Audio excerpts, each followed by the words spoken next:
DC's Green Lantern 16 hit store shelves and spinner racks in September of 1991, the same month that Bryan Adams had a hit with Everything I Do for You, and the #1 TV show was Roseanne on ABC. This issue tells the continuing story of Mosaic World, located on the planet Oa.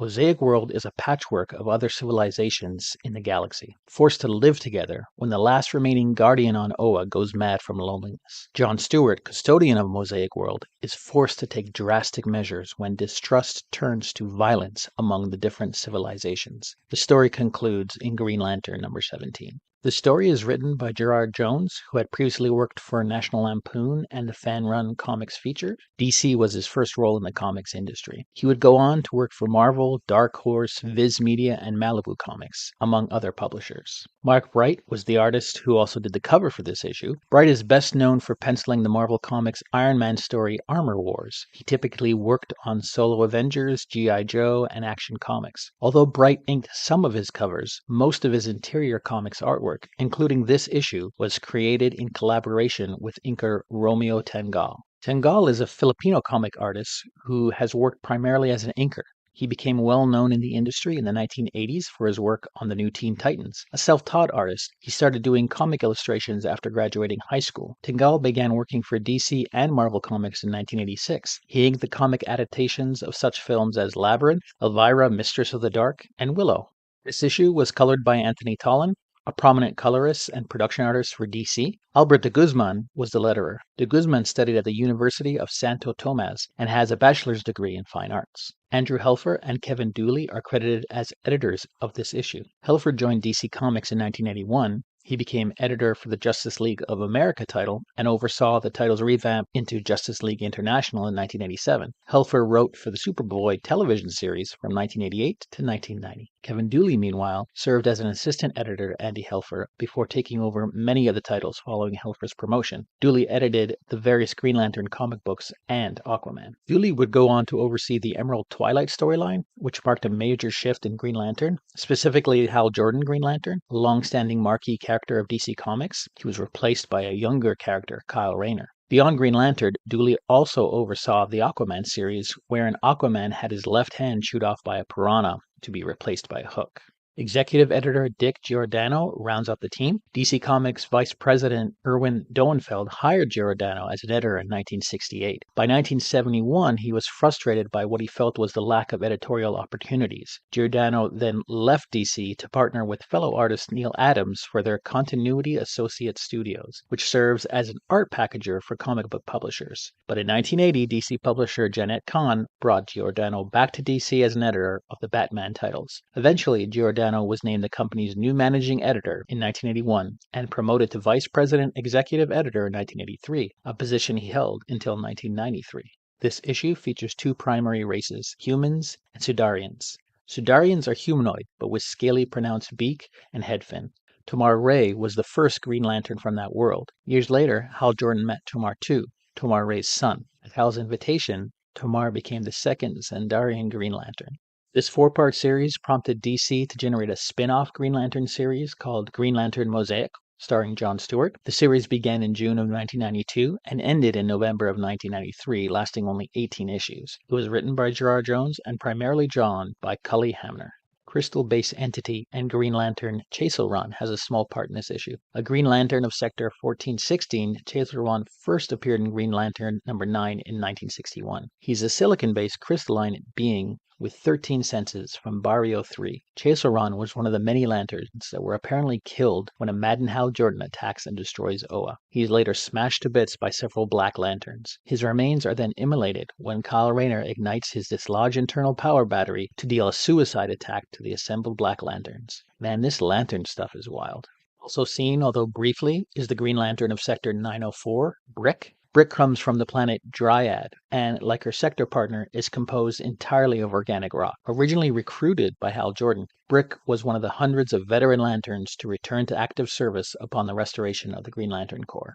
So, whatever happened to Mosaic World on Oa? Well, John Stewart was eventually successful in maintaining the peace among the different communities. But when Hal Jordan, possessed by the Parallax entity, destroyed the central power battery, he slew all but one of the Guardians of the Universe, leaving Oa and the Mosaic World a barren wasteland. Later, it was revealed that the Mosaic World was evacuated by a multi-species coalition in anticipation of the battle between the corrupted Parallax and the Guardians. The survivors of the experiments were carried back to their homeworld. Mosaic's abandoned remains were finally destroyed when Oa was obliterated by Kyle Rayner during the battle with Jordan.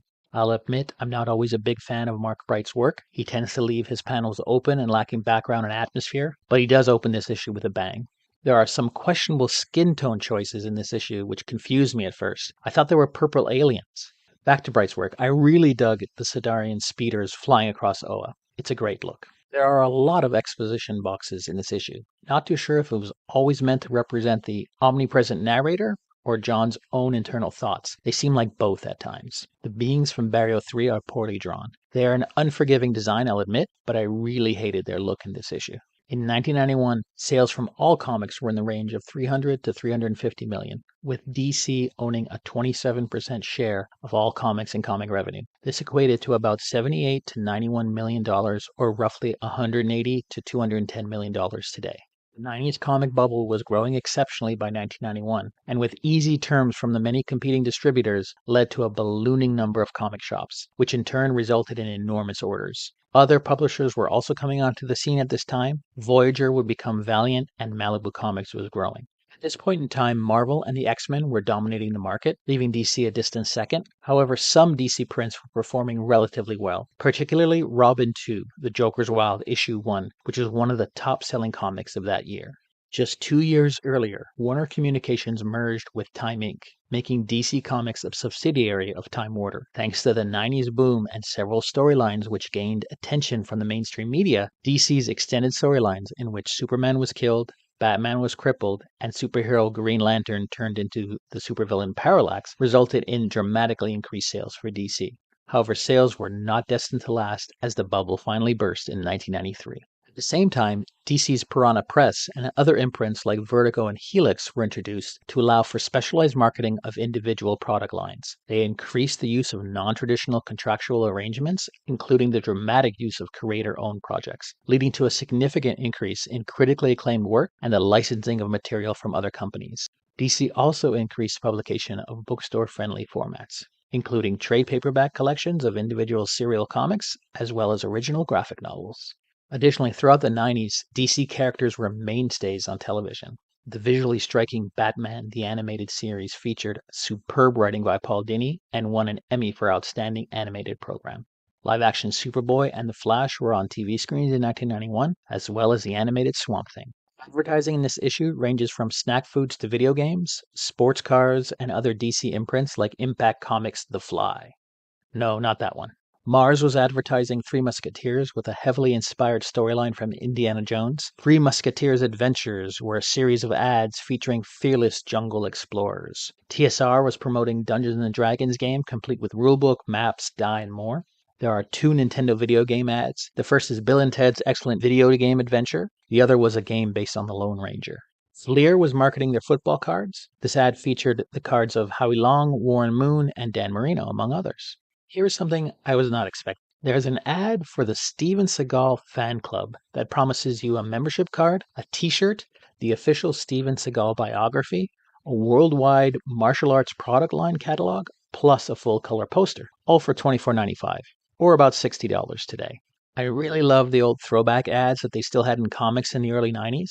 There's an Atlas body in 7 days, get your own shrunken heads made by real Amazon Indians, oh my, and whatever this is. I was happy to find an ad for comics and collectibles and learn that they're still alive and kicking in Memphis. If you have the opportunity, please visit them at 4730 Poplar Avenue in Memphis, Tennessee, or visit memphiscomics.com.